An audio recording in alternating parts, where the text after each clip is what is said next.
What's up, everybody? You know who it is, your boy Mike. We are back in the pod, and today I got a special guest, Phil Bohol. Go ahead, Phil. Let them know who you are. Appreciate you, bro. Yeah, so a little background on me. Came from the Philippines, third world country, humble beginnings. 10 years old, our family got separated. We got divorced.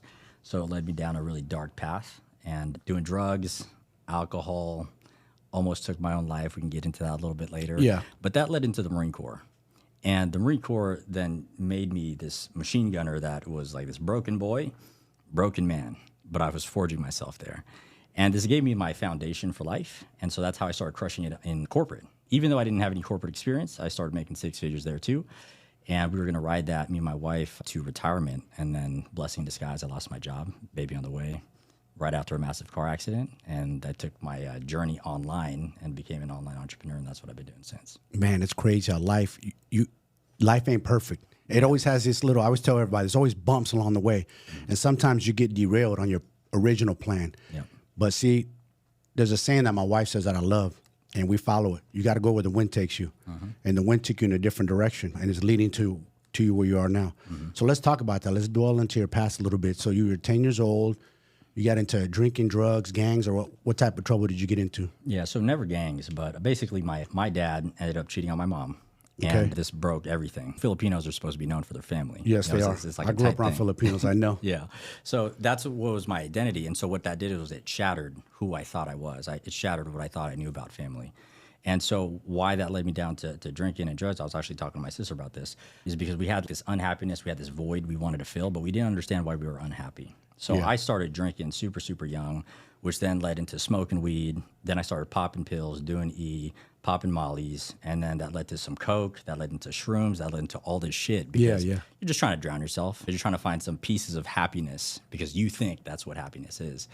And that was my life, bro. We were like going through the Bay Area right now. I was like, damn, I remember I used to just party. I was like 15, 16 years old using fake IDs, trying to get into everything, to hang out with people that I thought had my back, but they didn't.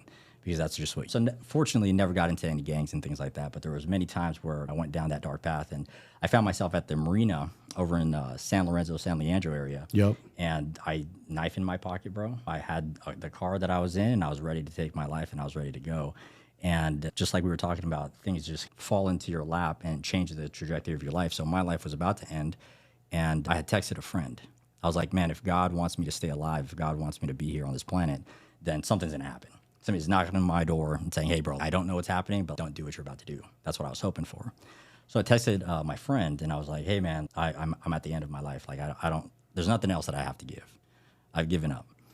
And this is where the miracle happened. So I was expecting, like, this guy to give me, like, these words of wisdom. Like, something that's going to completely change, like, me wanting to end my life. But what he did instead was he showed me how little I valued myself. He said, Phil, at the end of the day, your problems aren't mine. And that was like right at the end of my life. And I was like ready to go. And I got super pissed about that because I was like, man, this guy doesn't know what I was about to do or what I'm about to do. And this is what he says to me. And it reminded me of I need to start valuing myself. I can't be waiting on somebody else to value my life. And it's not his responsibility to do that. And that's when I decided to enlist into the Marine Corps. Wow. How old were you when you were thinking about ending your life? 16. Man, young man. Yeah, it's crazy, Crazy, because that kind of struck a nerve with me, man. It got me a little teared up because I almost ended my life 4.5 years ago. I had a bad Xanax addiction. Same thing. I didn't want to live. Yeah. I didn't even tell anybody. I just went and did my thing. I didn't even tell my wife. Didn't even kiss her goodbye. I told her I love her. I just left. I just didn't want to be on this earth anymore. I was done. Yeah. So I did try to end my life. It just, fortunately for me, the universe had a different plan for me, kept me around. Mm-hmm. And that's why I feel like my purpose is to talk to people like yourself who've been in these shoes as well and been down the dark path, but turned it around, because at that moment, you never think you're going to be able to turn it around. But somehow, the universe takes you on a different path, and you look back like, man, I'm meant to be here. Yeah, bro, I was getting goosebumps while you were saying that because I'm like fucking right there, bro. Yeah. Because like when you're in that dark place, I don't think people that have never been there could ever understand. No. You're so lost. There's nothing anybody can say. There's nothing that will ever shake you out of it, and there's something that has to ignite in you for you to even wake up. You're like in a deep slumber. Yes. And you're like a zombie. And it is. That's so true. I love how you said it, bro. Because you are so lost in that moment. And lost. And you don't want to say it. You don't even know how to articulate it. You don't even recognize that it's happening. it's just like a default for you. Yeah, I couldn't believe it. I couldn't believe I allowed myself to get there looking back. What was I thinking? Life wasn't so bad.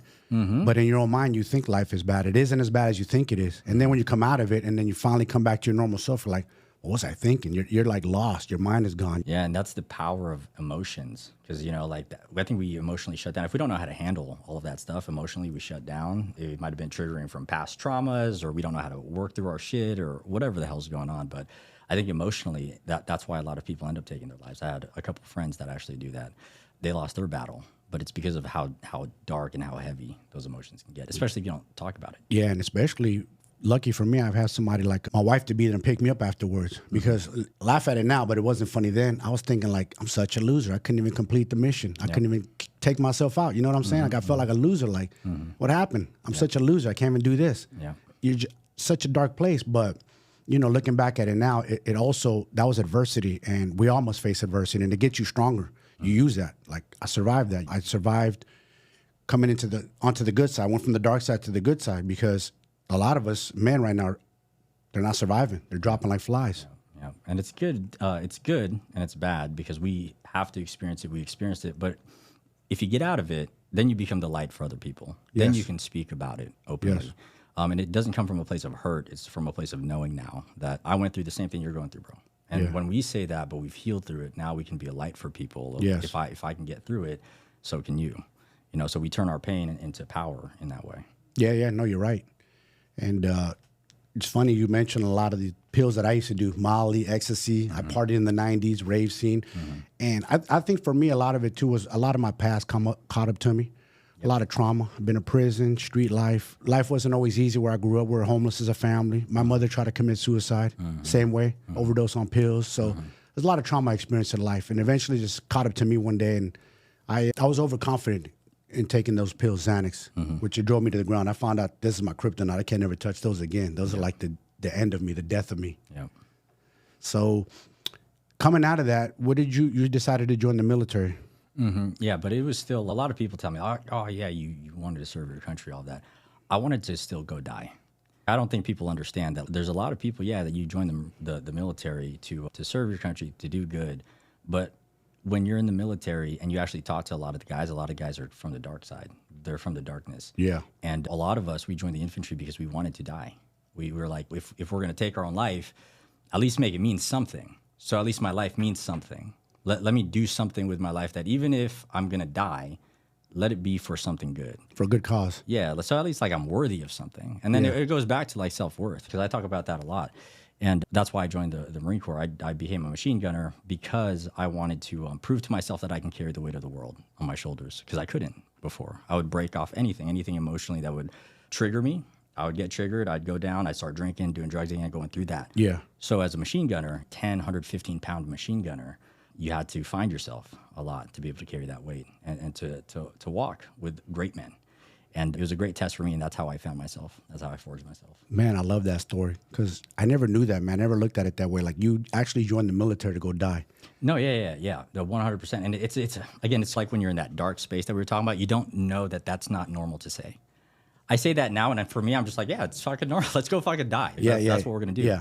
And when I say it to my wife even, she's like, what the fuck are you saying? She's looking at me like, you're a fucking psycho. And I'm like, but that's just how I feel. Yeah. And it's not a scary thing. It's a twisted way of looking at purpose. It's a twisted way at being part of something bigger than yourself, so it's meaningful. And I think that's where it is a superpower now, because now I understand the power of purpose. And if you have a purpose in life, then of course you wouldn't want to take your life. Yeah. Because you have a mission to accomplish here. But yeah, man, it gets very twisted. It gets very dark. That's crazy, because my reasoning for joining the Marines, and I never did. I was close, like we talked. I almost joined the Marines. Was me. I just wanted to change in my life. I was involved in the streets, around gangs, fighting, getting in trouble. I was like, I'm either gonna die, I'm end up in prison, something's gonna happen to me. I need to switch my mindset. But I wanted to go because the challenge of going to the military, I wanted to be like special forces. If I'm gonna do this, I'm gonna go for the Marine Recon. Because I want something hard and challenging. I've always been that way. I love challenges, because when life's too easy for me, it gets boring. Yep. And then life gets boring, I get in trouble. That's just the way it goes. Catch myself in trouble. So I got to keep myself like challenged at all times. Even right now, to this day, I challenge myself. Anything that's any adversity, I challenge myself. You have to, bro. Because I think that's what a lot of people try not to do. I think a lot of people are like, hey, let me find the easiest course of action, the easiest path. Bro, you do realize that when you go the hard path, and this is something that I actually learned in the Marine Corps too, you take the hard path where there'd be times where we'd be on hills. These hills would look like a fucking wall. You know, Yeah. there's really nothing to grab onto. And so you're walking, and mind you got a pack on you, you're carrying ammo, you got a fucking machine gun on your back, and now you're walking up this fucking wall of a hill. And you're asking yourself, why the fuck are we taking this route? Why are we going down this fucking path when there's like obviously a lesser steep hill over there? There's a fucking road over there. Why are we doing this? And we used to question a lot, but again, this was part of like breeding the right mentality. Yep. The enemy will never go to the hard path. They will take the easy path, and they'll take anybody that takes the easy path. And if you want to live, if you want to survive, you go down the hard fucking path because nobody's there. And that's where you're going to survive. And so when we think about now where the world is, oh, fucking my feelings and shit. Yes. And it's, well, fuck. If you live off your feelings, that just fucking sit right there. Fail. Yeah. Feel sorry for yourself. Do Yes. nothing with your life. Don't push yourself. Don't see what's possible. Don't take the risk. Because there's motherfuckers like me that's going to take the risk. And we're going to go down the hard path. And we're going to earn our spot. And through that suffering, just like at the gym, when we suffer, then we're like fighting ourselves. Okay, well, why the fuck am I going to go to the gym again? I'm fucking sore and tired and worn out. Why am I going to carry this fucking gun on my back for fucking miles and miles and miles when I haven't even eaten, haven't drinking water? What the fuck am I doing? When you have to dig deep, that's where you find self. And people don't get that. They're like, no, I just want to sit on the fucking couch and be a potato. Man, I tell people that, I said, you have no idea how to live until you dig deep, until you face adversity. When you dig deep and you break that barrier, you become that much stronger. It's kind of like my wife and I, we fast every week, 36-hour fast. People think we're crazy. We don't do it for the health benefits. I know there's a lot of health benefits, right? Losing weight, giving your digestive tract a break, but we do it for the mental toughness of it because you're going to get hungry. And people, unfortunately, society, the second they're hungry, they give into their hunger. Instead of saying, nope, I'm in charge of me. I'm in charge of this stomach, not my hunger. So like you said, a little bit of adversity people face, a little bit of hardness, they break. And they have no idea what it is to be mentally tough. Like I'm trying to, like you're preaching the message, same as I was, you got to build mental toughness, man. You got to flip that switch. Everybody has a beast and savage inside of them, but you got to wake it up. You got to wake that thing up. You can't sitting on the couch eating bonbons and ice cream and fucking popcorn and drinking soda all day. No, man, that beast is in the cage, in prison. You got to let it out. It wants to come out. Yeah, I think that people are afraid of that. Because when you're that way, then you're really yourself. And when you're really yourself, then people can reject you. If you're really yourself, then you're going to have to then battle the weakness of the world. But it's so easy to become a top person now because you already know 99% of people aren't going to do the work. So all you have to do is show up. All you have to do is the work. All you have to do is suffer. And if you're willing to suffer and sacrifice every single day, by default, you're going to win. And if people just understand it's that simple, it's not easy. It's that simple, though, to win in life right now. Man, there's so many people that have great gifts, can do some good with it. But again, they'll bitch out. You're right, 100%. I tell everybody, 4 a.m. Today, I didn't want to get up. I got tattooed 3 hours on my neck. I'm in pain. I'm tired. That alarm went off. I was like fighting with myself. And I said, you know what, Mike? Get your bitch ass up. It's time to get up. Then you think about the cold shower every day I got to do. I always fight myself back and forth. But I tell myself, get your bitch ass in there and do it. You got to do it. It's just part of it. Yeah. You know what I'm saying? You got to go to the gym today. Yesterday, I was tired. Today, I'm a little tired, but I said, I got to do it. I got to do the work. Like you said, you got to show up. Because once I show up, I know I'm going to do the work once I get in there. Yep. The biggest battle, and I took this from Joe Rogan, is just showing up. He said that, and it's stuck in my brain. Just got to show up. Just get to the battlefield and let the rest play out. Yeah, because it's your mind. Like even for coming out here, we have 3 hours to get here. Yeah. 3 hours, 6 hours for the day. Bro, like, I've never made a trip like that because I'm just like, I got to go do stuff. But I was like, there's something calling me to come meet Mike and do this fucking thing because we got a lot of shit to talk about. Yeah, you know, that I think are exactly. important for the world. And for me, it's a lot of people would be like, I don't know about doing that drive. But for me, I'm like, I was telling her, I was like, this is not even a drive right now. We have a mission to accomplish. We got to go do that thing and just having fun with it. And you can have fun in suffering. I think you have to suffer enough to understand what the fuck I'm talking about. But you can enjoy the suck. Exactly. And another tip that I got is when you're at the gym or you're suffering, remember when you're a kid on the playground just having fun, loosely having fun? Just not even thinking about this is exhausting. I'm going to be tired after I play with my friends all day. You just did it. Same thing. Look at the workout like it's just fun. I'm in my happy place. I'm at Disneyland. Oh, you know what? I'm hungry. That's okay. I got this. I'm the master of my own emotions. And a lot of people, like you said, they're in their feelings now. They're sensitive. You see it all over social media. You say some positive stuff. Or for me, I was a hardcore drinker, like party animal, Vegas, popping bottles. out there every 2 weekends, ecstasy, Molly, I've done it all. I gave up that lifestyle I talk about. I was a hardcore weed smoker. I gave it up last Halloween. Talk about that. You don't need that in your life. People come after me. Oh, what are you saying? I can't enjoy life? I need my drink. You need it? That's because you're mentally weak. You don't need it because alcohol you can live without. Weed you can live without. You just need water and food to survive. Yeah. You know what I'm saying? 100%. Yeah. I use it getting out of the Marine Corps. I have a disability. I have all this shit that's wrong with me. I got arthritis in my shoulders. I got fucked up back. I got trauma in my left side from the car accident. There's just a lot of shit that's wrong with me. I have a body of a 70-year-old.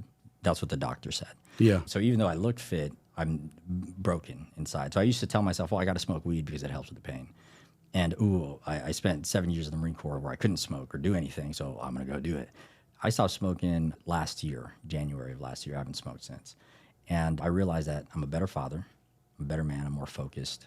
And you don't need to go to a vice. You don't need to go to that thing to make you feel good, to make you feel like you can handle the day, because you got to find you.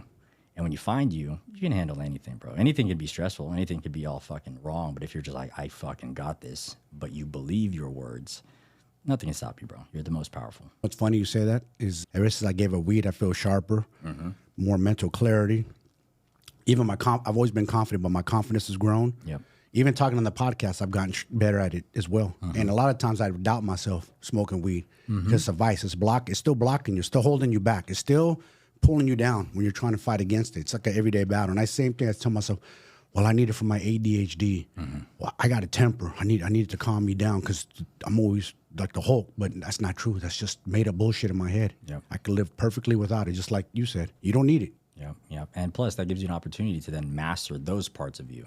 Because for me, I was like, oh, maybe it's going to help me chill out from like work. Because building a business in the middle of a pandemic with a brand new baby girl and a brand new husband, it's a lot. So I used to be like, oh, well, I need to smoke because I need to chill out so I can be present. But then I'd just be fucking high. And then I'd be tired. And then I'd get into anxiety. And then I'd feed myself like all of this bullshit. And then I have to work even harder tomorrow to prove to myself that everything I thought about last night was not true. So holding yourself back. And it's weird because then you look confident, you act confident, but inside you're like, there's that doubt still. And then the clarity of sobriety or just dropping the shit. You really do find like this version of you where you're just like, oh shit, you're in there the whole time. What's funny though, you mentioned anxiety is I used to have a lot more anxiety when I smoked weed. Straight up. And I thought, I really thought like it's supposed to calm your anxiety down. Bullshit, that's a goddamn lie. And people will argue with me all day. I just hosted a short on my YouTube with me and Jason Lamar talking about weed and it's a vice and it's a drug and this and that. And sure enough, they came for me, all these comments. But that's what I expect because I told them like, do you really need it though? Do you really need it? Think about it. Can you live without it? If you can't live without it, you're an addict. Straight up. I have addiction. I have addictive in my family. My grandfather was a raging alcoholic. So I have addiction. I have to be careful. I'm an extreme dude. So anything I do, I was one of those wake and bake type of dudes. Yeah, you know what I mean? Yeah, same. Same as you? Yeah. Because I don't know what it is, man. And people don't get it. Some people are like, oh, yeah, you can get through and smoke. And for people like us, I don't think we can. Because we can be addicts for like all that negative shit, but we can also be addicts to like the most positive shit. Yes. We just choose whatever we want to do with it. And yeah, the fucking smoking, waking and baking, man. I remember I used to really talk myself into that shit. I used to tell myself like, if I wasn't smoking, if I wasn't high, this anxiety would be worse. Yeah. But it was actually the root. Yeah. What's funny, I'm going to tell you a story, is about a year after I came out of the darkness, about a year or so after I tried to commit suicide, I had given everything up. I stopped smoking weed. I stopped drinking. I even stopped drinking coffee. Like I drank coffee, but decaf. I gave everything up. Slowly but surely, that addictive side came back. Wife caught me in the garage smoking weed, trying to be slick. She got all mad, and I got all mad. Well, I'm just taking a little bit to calm me down. But honestly, she had every right to be mad because she was scared I was going to go back in that direction. And really, I was mad at myself, not at her. A lot of people don't think about that. Why was I mad at her? Because I'm really mad at myself because I know she's right. I shouldn't be doing this shit. Yep. Because I'm an extreme dude, and eventually led to, I'm just going to smoke on the weekends, to, I'm just going to smoke at night. Then before you know it, I'm back 7 days a week, day and night. Yep. How you find yourself there? Because you fall back into your old behaviors. Yep. So now I'm done for good. I made a decision. My client always says, decide, commit, execute. That's what I did. And I'm sticking by those words. I'm not going back because I feel this is the best I've felt in a long time. So I ain't going back to that wild ass behavior no more. How about drinking? Do you still... Nah, dude. Like I even dropped drinking. I got my, I think, a 7-figure award on my 30th birthday. And so I got drunk. I was like, oh, I celebrate. Of course. I'm 30. Blah, blah, blah. Of course. Right? Yeah. And then the day after, I was like, what the fuck? I just celebrated this massive business win. And then I go and get fucked up. And then now I have a hangover the next day. So I can't even celebrate the victory because now I feel like shit. After that, I stopped drinking. A couple months later. You were 30? Yeah, 30. Wow, 30. young man. Yeah. Young dude. Pushing. Young man. And so I just stopped drinking too because I was like, why would I waste my energy doing that when I got to spend time? I got to be a good husband. I got to be a good father. I'm not going to be a shitbag dad. I got a business to run. I got all this shit to do. Yeah. Why am I going to be drunk doing it? And again, it goes back to an excuse. Oh, I got to relax. Oh, I got to do this. We got to party. This is the social thing to do with friends. Yeah. And then eventually my wife's friends, all of these people, our friends, would drink and I wouldn't drink. And be like, just a shot. I even got with one of my Marines I haven't seen in years in the Marine Corps. Drinking is like part of our culture. Of course. And they're like, hey, for old time's sake. And I was like, no, bro, I don't drink. He's like, come on, bro, just like one. I was like, what the fuck's the point? I take a shot and then what? The fuck's the point for me? Yeah. And then he's okay, cool. Well, I'm gonna drink. I'm like, yeah, dude, do your thing. I mean, I don't judge you. You know what I mean? I don't drink. And that's when I knew that I really made that decision because in the Marine Corps, bro, it's like drink for no reason. If it's just here, yeah, let's get faded. Let's just get drunk. Isn't it crazy, bro, that alcohol is like the most fucking celebrated drug on earth? And when you don't do it, you're like the weirdo. Yeah. Like, I could drink Diet Coke. We'll post a Diet Coke online with my meal. And the Diet Coke, the chemical police will come after me. But if I post a drink online, they'll celebrate. Oh, wow, what kind of margarita is that? Oh, what do you put in your You know what I'm saying? It's, the mindset is so fucked up. Yeah. And when I lost a few friends over me not drinking anymore. Like, they literally trip.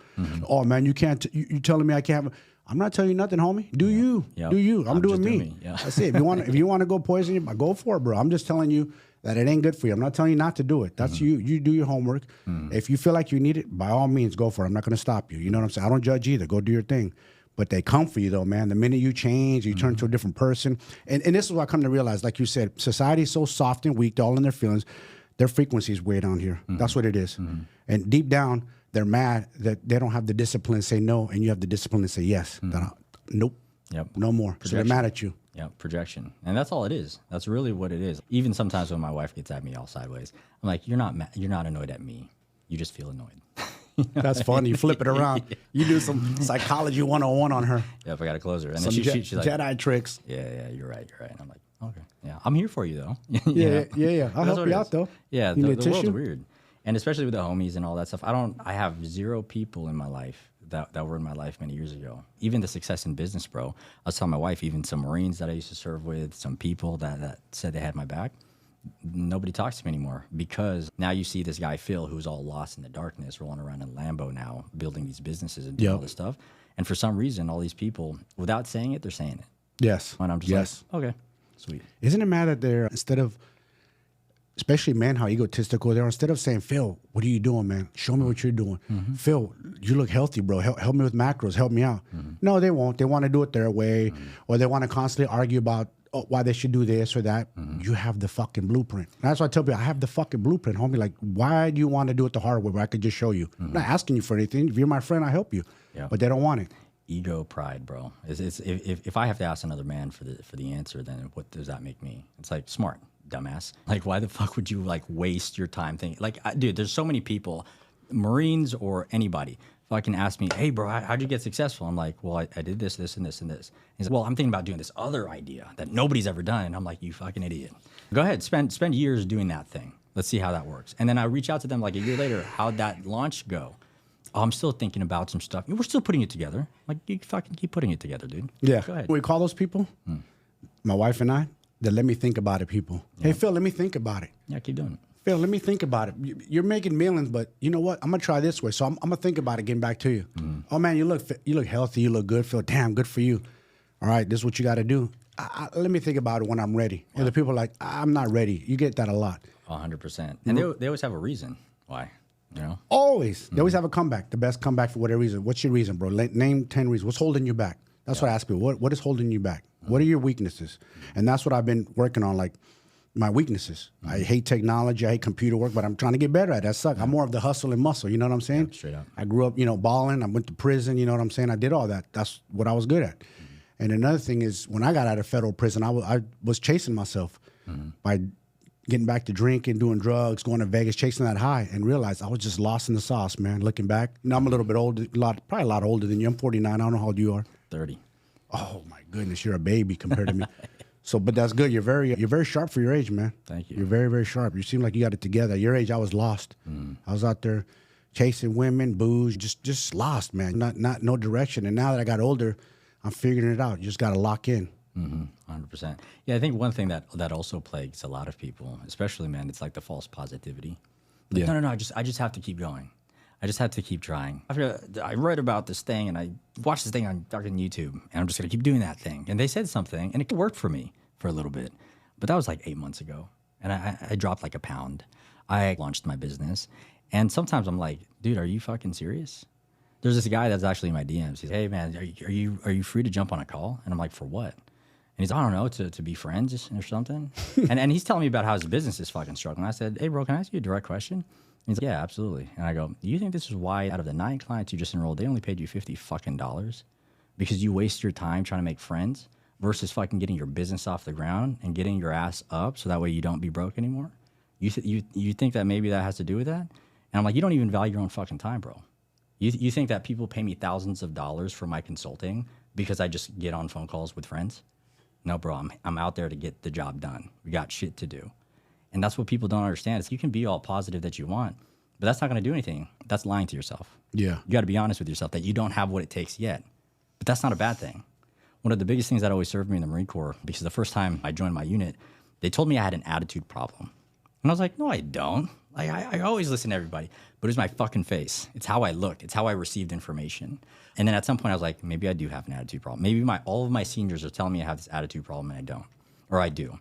And at one point we were out in the field and I was carrying the gun for a long fucking time, and I started apparently turning purple. One of my corporals, he goes up to me, he's like, drop your fucking gun. And this is one of the guys that used to like fuck me up, bro. Ride you, huh? Yeah, he just destroyed me, bro. Yeah, because they just came back from Iraq, and they're just like, they're there. They've been there in the mix. Yep. And so I thought, man, these guys are fucking assholes. Like, they just hate me. I'm just this fucking skinny ass fucking dude that they just want to shit on all day. And at some point I realized they actually care about me. They actually care about me because if I have an attitude problem and I don't allow myself to get fixed and get mentored and coached by all of these other senior Marines, I'm going to either get myself killed or get somebody killed because I won't listen when it counts. Yeah. When I started turning purple, which I didn't realize because then it was weakness. Yeah. Okay? I'm not turning purple. I can carry the fucking weight. When that corporal was like, I'm going to beat your ass right fucking now if you don't drop that fucking gun. And I fucking dropped it as if my ego and pride got hurt. But he was looking out for me because then I would be a heat casualty. And if I was a heat casualty, then all the Marines would be distracted. Then everybody's fucked. Yeah. So a lot of learning lessons for me, because now in the world, when I see people being like false positive, no wonder it's taking you fucking years to take one fucking step forward. You have too much ego and pride to say, I need help, and thinking that that's a weakness, when all of us have had somebody in their lives that changed our life, changed the trajectory of our lives.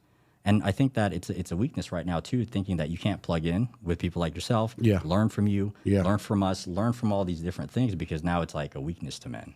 Exactly. It's like, why can't you be surrounded by real men who are really doing it, learn from them, and then fucking grow in a year versus 10? Yeah, and learn from their experiences. They're just trying to show you the way. Like you said, my brother-in-law served 3 tours in Iraq, and it's tough out there mentally for him. He's battled those demons for many years. It's been a hard battle for him because what he saw over there.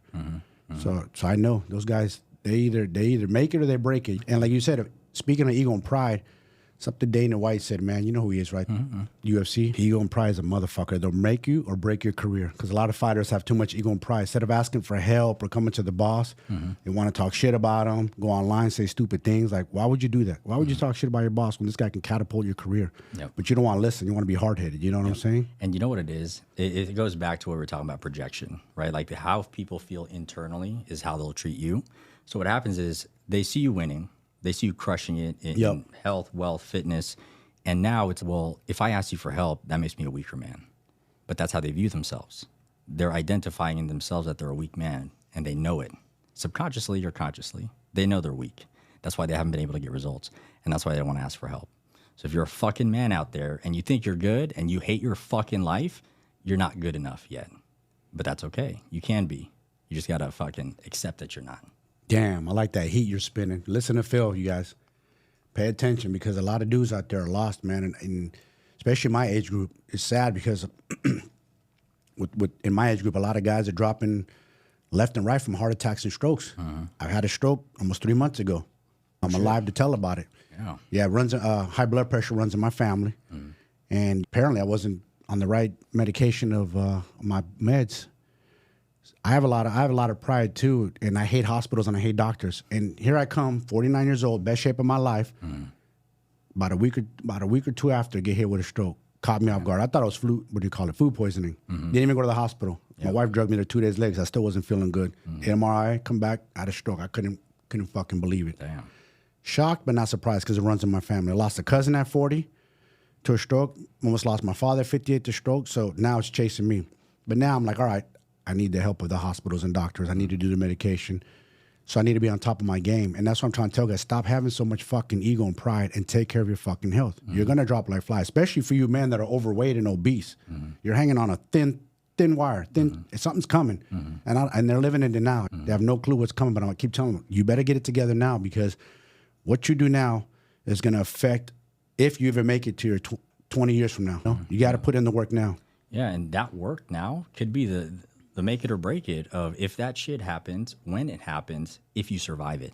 Because maybe you'd put in a little more work right now, maybe you would have been stronger enough to survive it. Yes. But if you didn't do the work now and it comes in the future, it might hit you harder because you weren't ready for it. You know? Yeah, and that's basically what the doctor said. The doctors and nurses were like, we don't have patients like you. You're an anomaly. They don't look like you. They're not in the healthy you.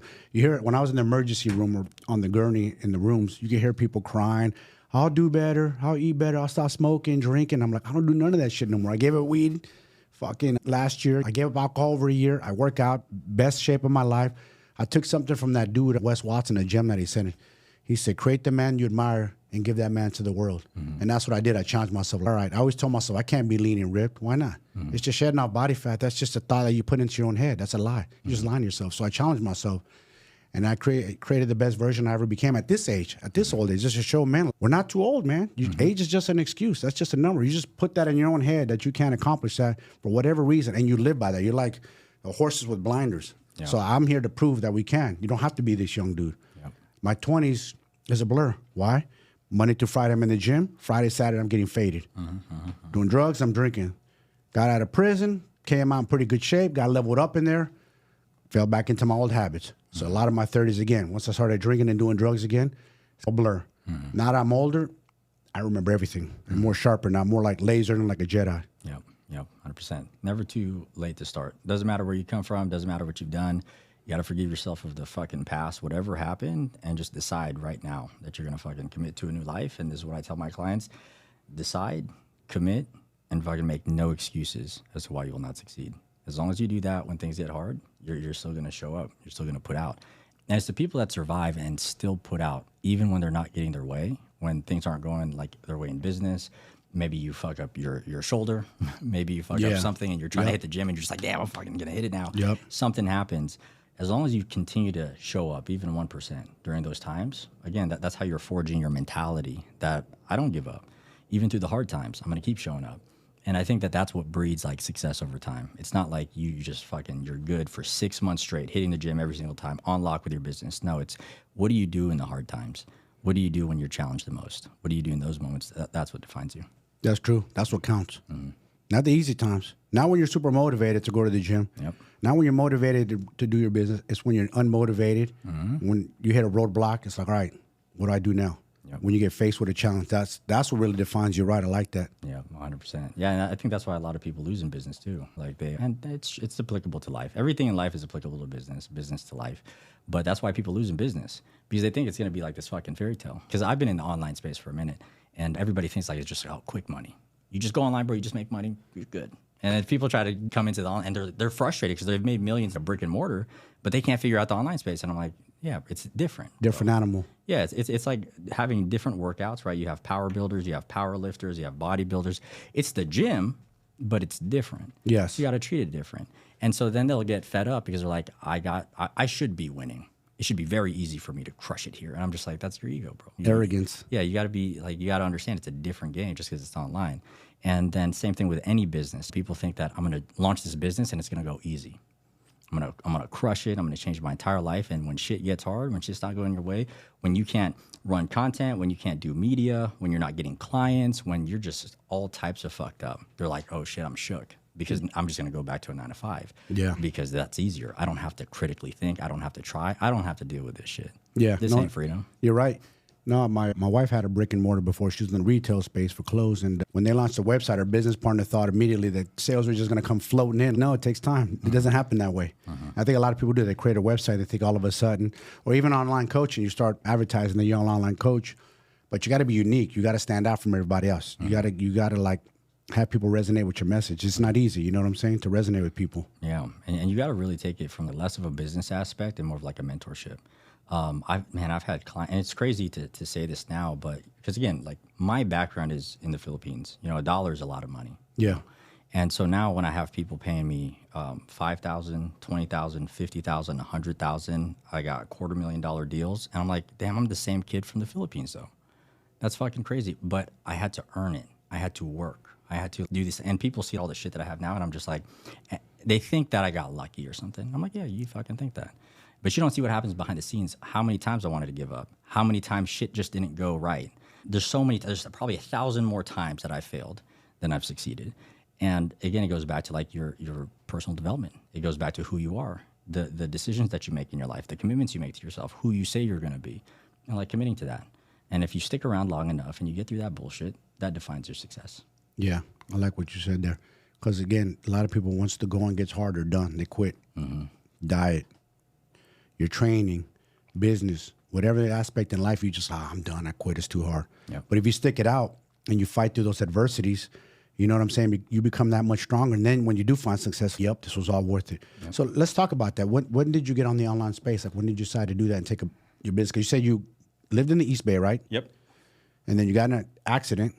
We got banged up, and then you decided you had to move because you had a corporate job, correct? Yeah. So basically, I was at a Fortune 500 company as a sales manager, and during that time, that was 2019, and I actually started with e-commerce. So I built an online e-commerce business, and there was a lot of failures. I tried so many different things, spent a lot of money there, went to shit, and then I had a breakthrough that got me to build a $50,000 a month e-commerce business. But it was complex because then I had to open up fulfillment centers. I wasn't ready for what I signed up for. I thought it was like money, you know, online, sell products, make money. Then there's like a whole ass operation. And I was like, I don't like this, man. The profit margins aren't that good. And so I was building that while I was in corporate.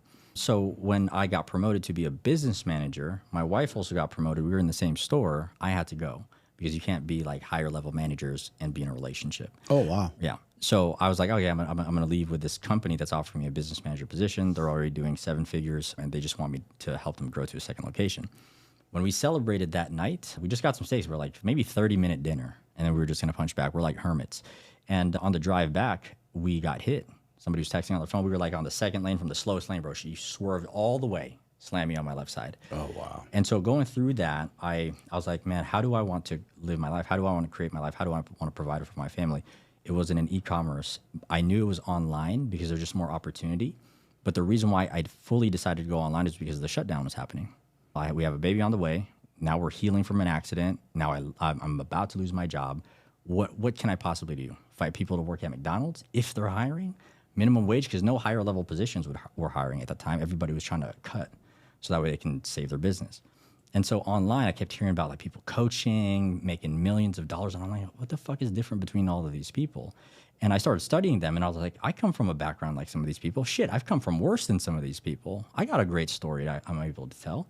But I didn't understand, again, the coaching game. I didn't understand how to put myself out there. And even though I had all of this experience in life and in the Marine Corps, I didn't know how to articulate it well. And obviously it took $800,000 for me to invest into myself to figure a lot of this shit out. Yeah. But now I'm just like, oh, I understand the gaps. But I went online. I started closing deals for people. I think I might have told you about this. Yeah. I was closing deals for online companies. They had high ticket offers, $50,000 deals, and they'd pay me a commission for that. I started making $15,000 a month within 90 days. The only thing that drove me to do that was I need to buy fucking diapers. I need to make sure that my wife postpartum can buy whatever she needs to feel good because I'm not going to be that shitbag that I can't provide in the middle of a shutdown. And people started coming up to me and they're like, bro, I've been trying for years to make $1 in the online space, closing deals. How the fuck did you do that? And I'm like, guys, you guys know more sales shit than I do. The only difference between me and you is I fucking failed.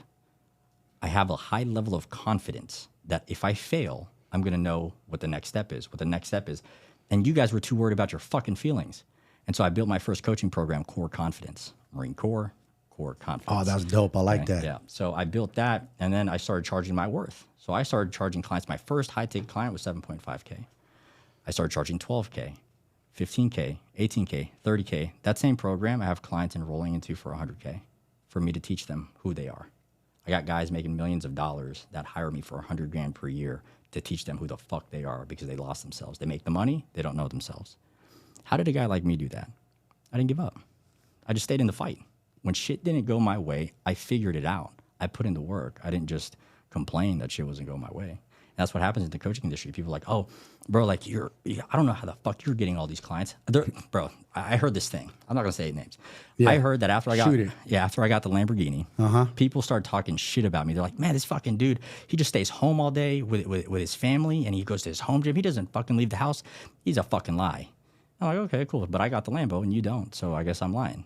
No, motherfucker, it's because people want my fucking life. I built my life so I can be with my family. You're building this business because you want money. You want money so bad you forget to serve people. And the beautiful part about what I do is I treat people like they're my Marines. I care about your life. I want to take my life. I protect my people in the Marine Corps. I want to protect you. You're not just a client. You're a tribe. That's what Underdog Uprising is. It's a tribe. It's a community. I protect my people. I give them everything that they need. And when I treat people like that, that's why people invest with me. It's not a coaching business. It's a relationship. It's a relationship. I was going to say, it's very personal and deep. You're just not like, I'm going to just take your money and I'm going to structure coach you and you're going to listen to what I say and that's that. You're going to get in deep with them. You're going to find out what the root cause is, what's going on with them. Because a lot of people got a lot of shit they're dealing with. Like you said, me too. I know people with millions of dollars, rich, that aren't unhappy with themselves. They don't know who they really are. They can't master themselves. And if you notice, a lot of rich guys, they got the exotic cars. Why? Because they're trying to find themselves. They're trying to look cool again. They want to attract a certain look. But deep down, when they get out of that car, you're like, damn, homie, you don't match that car, though. What the fuck's going on with you? Because you look like a busted can of beans. So what the fuck's going on with you? You care about how good your car looks. It's polished and waxed and nice, but what's going on with you? It's like that in my community, too, because I'm big in the muscle car community, old schools. I run with Timeless Car Club. Shout out Timeless. And I try not to be too hard or preach too much because I know it hurts those guys' feelings, but a lot of those guys, a lot of my guys need help, man, bad. Drinking, they're eating bad. I just don't say nothing, but I'm like, you care so much about your car looking good, going to the shows represented. But how come you don't care about yourself? How come you don't want to know the numbers on you that work for you, basically macros? Because everything's a numbers in life, right? Yeah. What you eat is numbers. Your address, numbers. Your bank account is numbers. Business, numbers. Social security, everything is numbers. But no one wants to take the time to learn about themselves. But they want to learn about everything. Now, their favorite player, don't know the stats. Don't know how many threes Steph Curry shot. Oh, yeah. You know, everything. That Who's going to be the blows my MVP? mind. Yeah, right? What the fuck? How do you know all that? They know everything. But you won't do the work. No, but they'll do the work on what football team's going to go to the Super Bowl. What are the odds? What? Just all that shit. I used to be the same way, though. I was stuck. I love basketball. You know what I'm saying? I used to watch the Warriors religiously. I didn't even know what's going on with team because I'm going to bed early, getting up early. I don't have time no more. Yeah. Now I'm concentrating on my goals. You know what I'm saying? Like, I don't have time. I'll catch the highlights and that's that. People need to look at what's really more important in life. And I like another thing that you said is why you change yourself. You're a father now. You want to be a good example to your kids. I don't understand why these fathers want to drink and do drugs in front of their kids. So when they fall into your footsteps and become drug addicts or alcoholics, who's to blame? You. Yeah. Are you going to be proud of that? You know what I'm saying? And I think a lot of fathers don't stop and look like they're watching your behavior. These kids aren't stupid. They're watching everything you do. 100%. Yeah, you can look at people's kids and not judge the kid, but you can see based on their actions, how they carry themselves is a reflection of the parents. Yep. So sometimes, and this is the dumbest thing that I've ever heard, I used to hear people say, like, my kids annoy me. And I'm like, you do realize that your kids are a reflection of you. So you're not annoyed at your kids. You're annoyed that you raised them to be that way. You weren't an example for them. And sometimes when I hear that, I'm like, man, it must be shitty for you to be their dad. It must be shitty to have you as an example. And people don't get, for me at least, and it's a blessing in disguise because after 10 years old, I didn't have my father figure. Fucking even recently, fucking dropped me because of money. The day my daughter was born. Wait, who dropped you? My dad. Dropped you? Yeah, well, he didn't put me down, but he just X'd me out of his life, bro. Yeah, wow. Yeah, he wanted some money the morning my daughter was born, and he dropped me out of his life because I said that was inappropriate. My daughter was just fucking born, bro. You didn't even ask how she was doing. You didn't even say congratulations. But that's the thing when it comes to success, and it's just people start treating you all types of fucked up. But my point is, as a father, I learned how to not be a bad dad based off all of the shit that I've learned. And so it's a blessing in disguise, and I'll always be thankful. He brought us from the Philippines over here. I'll always be thankful for that. But I also can say that he wasn't the best father figure to me. But it showed me exactly what I need to be, how much more I need to dig into myself to be the best man, to be the best father for my kids. And I have a beautiful relationship with both my daughters, bro. I got a 4-year-old, I got a 5-month-old. And like, we're just so tight. And my wife and me, we decided that we're going to be the best versions of us so they can experience life how we weren't able to. That's crazy. He gave you like a fucked up version of the blueprint of not how to become a bad father. It's true though. I hear that a lot. I hear the same story as you. Like a lot of guys grow up like bad fathers or bad parents, and they said, I'm not going to become that. I'm going to do the complete opposite. You know what I'm saying? Like LeBron James, he didn't know father figure in his life. He's the best father of his kids. Even though he's busy, he's an NBA superstar, he loves his kids, supports his kids. I like hearing those stories, you know what I'm saying? Because it's important. Yeah. You're paving the way for them. Yeah, and I was talking to my sister about this, like generational curses, right? Like most people, again, too fucking weak though to take the stand. Too weak to take all of the shit that's happened wrong with them, with a father figure, with family, whatever, and turn it into a power. Because now it's like you didn't get nothing. You got nothing but the fucked up version. So now you got to dig your way out of that and then some. Then you got to build yourself and then give that person to your kids. Motherfuckers don't want to put in the work. Yeah. And No, they don't. You can smell a shit bag from a mile away. That's crazy. And it's crazy to think back even on your past, like when you try to off yourself to now, like how far you've come, and the universe brought you to where you're at for a reason. Oh, yeah, bro. This wasn't an accident. This was a reason. And it showed you hardship. And now that you battle hardship, you know what you're made of. You built your mind like what do they say? Sharpen, iron, sharpen. Yeah, iron sharpens I mean, iron sharpens. There you go. Steel sharpens steel. And that's what you had to go through the Marines, through life. And it's important. Like when we get to the point of darkness where we want to take our life and we come back from that, bro, like we become the teachers of it because we understand how important it is. Yes. It's not just something you say. No. It's like you felt it. Like it's the darkness is still there. Oh, I don't know about you, but it's still present. It still whispers to me. It's just like, hey, motherfucker, like it could be easier. It could be easier, bro. Yeah. And I'm just like, no, motherfucker. No. And we got to fight that every day. But that's good. No, you're right. It was haunting me for a while too, the same thing. But I tell myself like I'm in charge. Days I don't feel good, I feel down. Like, you know what? That's just thoughts. Those aren't real. Because, you know, I have mental health that runs in my family, inherited from my mother. She went through some shit, had a hard life back home in Costa Rica. Her and my father, immigrants, that both came from Central America, and she had a tough upbringing, and I inherited a lot of that. But that's okay. It doesn't define who you are. You learn grit, and that's what you learn, grit. Yeah. It's a beautiful lesson in the moments you don't know that is happening for you. But you get through it, man. You get through it. And when you really find yourself, you're unstoppable. You tell yourself, you can get through that. You can get through anything. You believe. Man, you're so right. Because like I said, I've battled a lot of stuff, and I've had a lot of adversity. Prison, looking back at prison, cakewalk. Yeah, it sucked. I was locked up. Mentally, it was tough being away from my family. The darkness, that was a battle in itself. But this most recent one, the stroke, that was scary. I had a lot of doubt and fear. But I had to dig deep.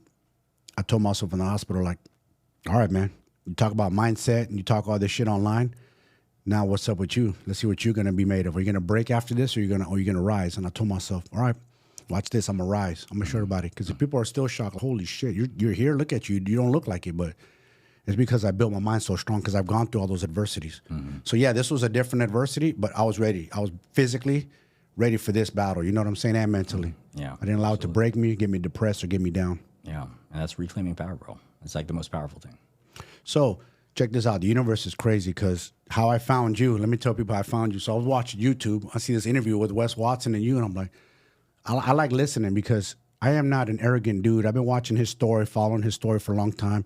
I resonate with him because he's been in prison. He's done some time, got out. He's killing the game. So I like to hear the messages and take pieces. I always take pieces. I heard you guys interview, and I was like, damn, this dude is sharp, man. I'm going to reach out to you. And that's when I reached out to you on Instagram, and you responded back. You weren't cocky, arrogant. What the fuck is this guy? Asking me to be on a podcast, this and that. And I'm like, well, if the universe wants it, this dude will be here. And here we are today. Yeah.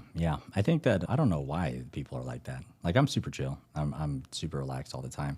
But you never know who people are. You don't know people's background. And don't get me wrong, bro. Like I'm a very direct individual. But when you can sense somebody's energy, I don't know about you, but that's how I operate.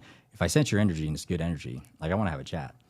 There's people that like want, and there's people that want to connect. Yeah. For you, when you reached out, I was like, there's a connection. Somebody wants to connect. I'm about that all day. But Yeah, it was a blessing to come here, bro. Like I said, you guys have a beautiful setup. You guys have a lot of things we can talk about. Thank you. Yeah, same thing, the energy. I felt like you're a cool dude. I listen to where you talk, and I'm not afraid to connect with people. And, you know, something that I took from him is like, just create your network, man. Create your network of positive people. You guys are all in the same space. Why not? I connected with you, Yofon, Girl Fitness. I've had Kyle on, remote, Jason Lamar, all his guys. And I'm indirectly coaching from West, not directly through him, but through one of his guys. So I'm learning the business side of that part, because it's all still new to me. I was a physical trainer for 24-hour fitness, so I did the whole one-on-one training. But this space is new to me, and it's humbling because it's different. So it's a challenge, but I enjoy it because I love challenges. I have to take it on. I can't just say, it's too hard, I'm not going to do it, because I've done that in the past, and I'm not going to be like that no more. Yeah. I think going after the itch of like, hey, I'm gonna figure this shit out. That's what wakes you up every day. I don't know what the fuck to do, but I know I'm gonna do it. And it's like the uncovering that whole thing. Like for me, with these businesses, like this third business is gonna be 7 figures in its first 12 months. And for me, every day I'm just like, dig deep. What's the brand? What's the vision? What are we doing here? Because I think I did a little under $500,000 in the first few months of Underdog Uprising. Yeah. And now it's a mission for me. It's not even about the money anymore. It's like, how the fuck do I want to change the world? Because I believe in my bloodline, I'm the guy that people are going to look back on in the bloodline and say that it fucking happened when Phil was born. In Phil's lifetime, he changed the trajectory for all of us. Nice. I know I'm the one. I like that. I like that confidence, and I like that grit. Again, it goes back to the military. You don't give up. It's like a no holds bar attitude, you know. So let me ask you this: how did you get in touch with Wes, or how did you find him? What made you go? Yeah, super funny. Tell us a story about that. Yeah, I want to know. We want to know. So Ryan Stuman, he's one of my mentors too. He's in Texas actually, so I'm moving over there, and I'm actually going to be closer to him. And I went to his $1 Million Mastermind, and Wes was speaking on stage. And there's something about a certain style that I would resonate with. There's not a lot of people that I trust to be a mindset coach to me, because I have my seniors in the Marine Corps that were my mindset coaches. Yes. But he gave me that vibe. He gave me the military vibe. And what I'm noticing is a lot of people that's been to prison and people that's been in the military, there's so many similarities. Very. Yeah. And so when he started talking and speaking, I'm like, damn, this fucking guy sounds like one of my seniors. Yeah. He sounds like he kicked me in the fucking face. Yep. And for some reason, I felt called to it. And so I texted him after the event, and I was like, hey, what's going on, sir? I heard you speaking, and I wanted to see what kind of fucking mindset program you got. I would love to plug in with you. I got a daughter on the way. I just got to get myself more lethal. And I decided to plug with him for 6 months, and really solid investment, bro. Like he's been a senior. I've called him a senior, and he knows he's my senior in the civilian life because of how he thinks. I haven't met a lot of people who think like me. And I don't say that from a place of ego. I say that because I never thought that how I think is normal. I always think maybe I'm fucking weird in how I perceive life and how I look at things. Because life is far deeper. And even though he has like the look, he's massive, he's fucking tatted, blah, blah, blah. Yes. He actually has a very high sense of spirituality. And that's what really resonated with me. Because in that podcast, I actually showed up in Miami. We didn't know what we were going to talk about. We didn't know shit. We didn't even know we were going to run the event. I thought he had a spot. And so when I went over there to run the podcast, I was like, hey, so is this spot cool? And he's like, hey, I don't know. You tell me. And I was like, oh, shit. Like, I thought you booked it. Let's figure this shit out. Oh, shit. And so on the day of, bro, I figured it all out. We fucking showed up, and that whole interview was us flowing. Yeah. And if people are watching that interview, if you actually read in between the lines, there's so much that we're talking about more spirituality than we're talking about anything else. Yeah. And that's when I knew this is the guy that I completely resonate with mindset-wise, because every time he talks about like teachings and all of these things, people will restate what he says, but I can sense they don't understand the depth of it. And when I hear those things, I'm just like, I understand that he understands it. I can feel it. And I know that he's like a decade probably ahead of where I'm at. And that's why I asked him the question at the very end of the interview. And I said, what is the difference between self-actualization and transcendence? Because I feel like I've been in a position of self-actualization for so long, but you've transcended to becoming this next version. What is that? Because that's the place that I'm going to right now, which is becoming the leader of a movement. And so when we talk about things that are deep like that, man, like it's different. People think that he's all about the flashy cars and shit, but there's something more spiritual about him that people don't understand. Yeah, he's got that dude can speak. He's got crazy messages. I'm like, this dude's deep. He's read some books. I've read a lot of books too when I was in prison. He's read some books, and the way he articulates it, it's just he's on another level. When you can see his confidence. Like I've been watching him on podcasts for a while, and he's just getting better and better. Mm-hmm. And he's, you know what? I'm gonna kill this game. I'm gonna murder this game as a motivational speaker. Watch out, Tony Robbins. Watch out, everybody. I like that confidence. Like, he's the new kid on the block, but he don't care. Yeah. He's getting after it. Yeah, and at the same time, I went to his mastermind, $30 million mansion down south, I think SoCal.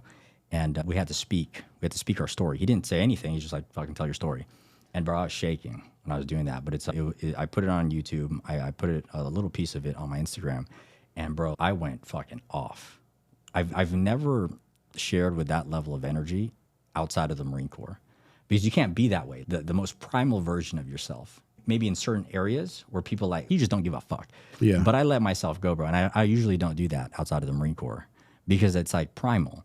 And when I was telling my story, man, I was ripping into my fucking history, my entire timeline, my past. And he gave me the opportunity to be the most me. And that was like why every investment I've ever made with him has always been like an ROI. And that's why all the haters that are like, hey, you fucking blah, blah, blah. I'm like, yeah, you fucking don't even put your money where your mouth is, motherfucker. Get the fuck out of here. For me, it's changed my life, bro. It's changed because then it's like showing me like my next level. It's showing me the path. I don't know I don't know the next step. I don't know how it's going to happen. But he showed me what happens when you just allow yourself to be you. That's deep right there. And that's the main thing is, well, from what I've taken, just be yourself. Tell your story. People want to hear a story every day. People want to know what's going on with you. Yeah. Because we have a lot of deep messages that we can put out there to people. Because again, like you said, a lot of people are lost, and they're so mad at people's success these days. But once you stop and ask for help, or ask how did you do it, I remember him saying like when he was in San Diego, I'll be outside in the Rolls Royce, and nobody will ask me how did I get that Rolls Royce, or what are you doing in business, or how did you get so jacked. It's, dude, the answers are right there. You just got to go ask, but nobody wants to ask. Yep. Yeah, man. Game changing. Because when you set yourself free, and the thing about telling your story is you have to value your story. Everything, every trauma, everything that you think, that you can play it down in your head. Like when I tell people I'm from the Philippines, it took me a long time to realize that's like a superpower. Because when I started telling people that, they're like, oh shit, you weren't even born here? And I'm like, oh, I guess I was then. How the fuck am I working harder than you, motherfucker? You were born here. And so it started turning into this superpower. But for a long time, I didn't even value my story. When I was talking about doing drugs, fucking drinking all the time, for me, I was like, man, fucking shameful. I was that guy, man. And then eventually I was like, wait. I was that guy. Look at me now. Yeah. Oh shit, it's a super. So I think that part of telling the story is also learning how to value your own story and your experiences. Yeah. Like when you told me about the stroke, I was like, fuck, bro, you don't even look like the fuck. Like you're out here just jacked, like doing your thing. I was like, I would have never guessed, bro. Yeah. And it's like all of these different moments, if we learn how to value ourselves and we can start speaking with conviction that it's, yeah, I am that motherfucker because of all these things. Yeah. I think that gives a lot of men, a lot of people permission that they can also start valuing their stories. Because I think once you unlock that self-worth, it's game over. Because then you'll be worthy of everything that you want in life. It is, and it's hard, man. We're both of us, I'm sure you see it too every day. We're out in society. And I want to go up to these guys, but stop looking down at the ground. Pull your shoulders back. Let's get it together, man. Men need to be men. They're not no more. It's crazy, right? Yeah. You walk around, bro. And sometimes it's crazy because you see some people that actually carry themselves well, and you talk to them, and it's nothing but excuses. And you're like, Jesus, like, how do you carry yourself like that? How do you look like that? And when I talk to you, I want to fucking kick you in the face. Yeah. How much do you not believe in you, bro? Yeah. Like, how'd you get yourself to that? Like, people that are bodybuilders, I got people that are fucking just, I'm like, do you not see what I see right now? Yeah, right. And there's just so much weakness inside of it. You can sense it. Even the big, strong bodybuilder type dudes are insecure. Oh, yeah. You think, oh, these big jack dudes? No, not at all. I've been around the game. I've been around them. They're not the most confident. It's a false confidence. It's the same thing I say about the rich dudes, the wealthy dudes in the nice cars and the exotics. You talk to them, they get insecure. They're not as confident. They hide behind their money. That's not true confidence. And they don't show their family. They don't show anything. All they got is this stuff. Because all of that other real shit is deteriorating. Which is why they want to showboat all the money. They want to showboat all the things. Yep. Like even when I chose to get the Lambo, I was like, I don't want anything flashy. I just want something nice, and because I worked hard for my shit. You know, even this is black. The less I can make it look like a Louis, the better. Yeah. The less I can make it look like a Lambo, the better. Everything. Super low key, bro. Like all of my shit. Super low key. You would have never, if you looked at me from a distance, you'd be like, you're a regular dude. Yeah. That's how I want to keep it. It's not about the flash. It's about who you are. Like some people are looking at like my Lambo and they're like, oh, do you keep it up all the time? Do you get it washed?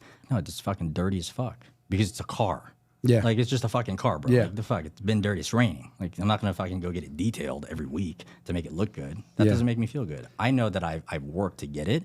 If I lose it, I'll go get another one. Yeah. I'll work to do it. Can you say that? Are you willing to do that? Can you be that? That's why I have that confidence. It's never about that. And rich people, that just flash their shit but never show their family, I already know what's up.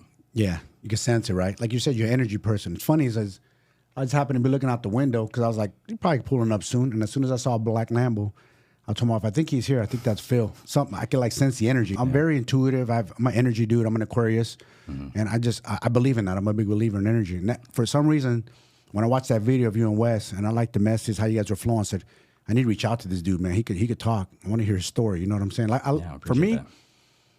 my goal is to have guests on. I want to hear their story. I want to hear their story because it's inspiring.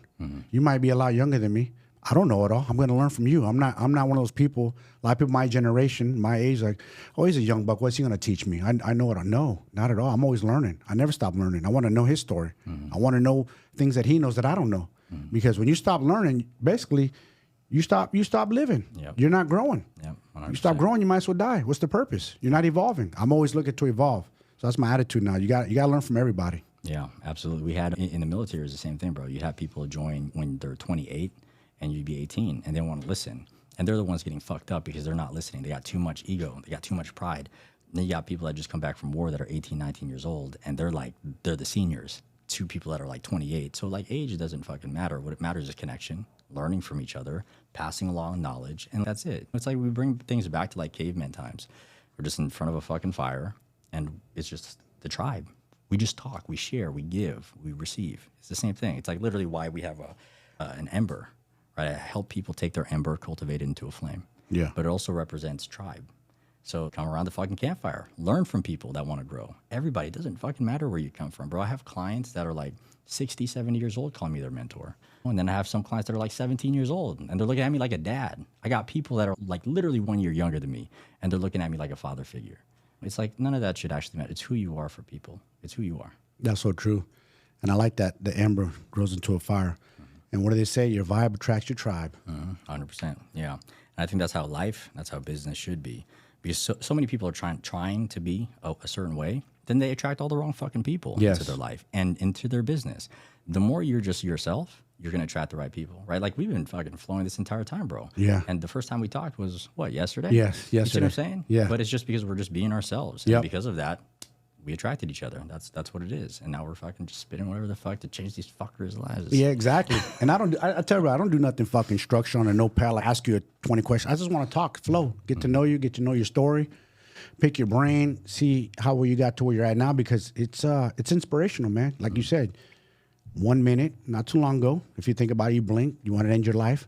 Now fast forward to today, here you are, successful, father of 2 beautiful daughters, you're married. Look at you where you're at now. And people need to listen to us. Like, listen, you guys, if you're going to tap out, think long and hard before doing it. I'm a survivor. He's a survivor. Don't do it. Life is beautiful. Just fight. Keep on fighting. You'll come out of the darkness, but you got to fight for it. You know, it's not going to come easy, but you got to fight for it. You got to ask for help. That's another thing. In my culture, Latinos, I'm sure in your culture too, we're very prideful, machismo. We don't like to talk about, I feel this certain way, or mental health. You don't want to ask for help. I should ask my wife for help. I didn't ask for help. I took it upon in my own hands and almost ended my life. And that was stupid. Thinking back, I was dumb. Yep. And we need to stop being prideful, man, and ask for help. And it's okay. Reach out to somebody, even somebody online. You see him online preaching positive messages, or me, reach out, man. I'll talk to you. I'm not shy. Reach out to us on YouTube. That's what we're there for. If I could save a life, then I fulfill my purpose. That's what I look at it. Like, I survive for a reason, so I can help someone else. Pay it forward. Yeah, 100%. That's what I say too, like with my content. If this reaches just one person that needed to hear the message today, I won. I did my job. Yeah. Because a lot of people just so lost. And again, when I post something, a video about why weed is bad or alcohol, they come for me. And it's, listen, man, you're not there yet. We get it. We're not there yet. But one day you will, and you come back and tell me, I'm sorry, thank you. Because you can enjoy it now, but eventually it's going to catch up too. You can enjoy that drinking for sure, that one drink, but it's going to get you. You can enjoy your cigarettes right now, but it's just a slow death. Yeah. That's all. You're lying to yourself if you think it's healthy, if you think you need it. Come talk to me when you're in that deathbed like I was and see if you make it. I'll tell you, a lot of guys end up in that hospital, that deathbed. They're not coming home. I knew I was coming home. I was 1,000% confident because I did everything that I needed to do before I got hit with a stroke. I put in the work. And that's what the doctors and nurses said. Listen, you're going to be okay. Luckily for you, you're strong, you're fit, you did all this, versus other people who haven't done the work. They're doomed. Yeah, I mean, that just shows that it'll happen to anybody. Yeah. You know, anybody. You just got to get ahead of the game. Yeah. As you can. And that's why I try to tell people, listen, you need to do the work now, because if you get hit with that or a heart attack, you're done. If you're not ready for it and your body's not ready for you, this is what I say. This is what I believe. And I believe the reason I survived suicide attempt was also is I treated my body well. Even before that, I worked out, built a strong body. If you build a strong body, when your mind breaks, your body will keep you alive.